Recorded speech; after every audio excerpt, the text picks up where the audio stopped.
The Kei Tua Te Pae conferences have been running for a few years now. I think this will be the third.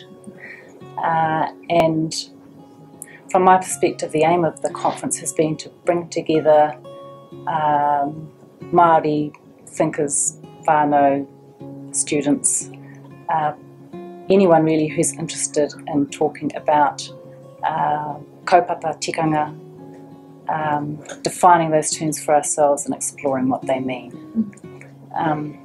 This year the theme of the hui is researching the Rangatiratanga, Innovating Mātauranga. And I suppose I see those two ideas, the two concepts of mātauranga and rangatiratanga, as being intricately connected. And one of the things that's bothered me in the past is that often they're talked about as though they're in isolation one from the other. So there's a sense that you can have rangatiratanga without it being informed by our own mātauranga. It may be defined as some kind of strange form of delegated authority or something defined by the Crown, nothing to do with us and the body of knowledge that we've built up over generations. And on the other hand, you might have a discussion about mātauranga as though you can have mātauranga that is not controlled and defined and utilised by and for us. So I'm keen for this conference to explore the connection between mātauranga and rangatiratanga.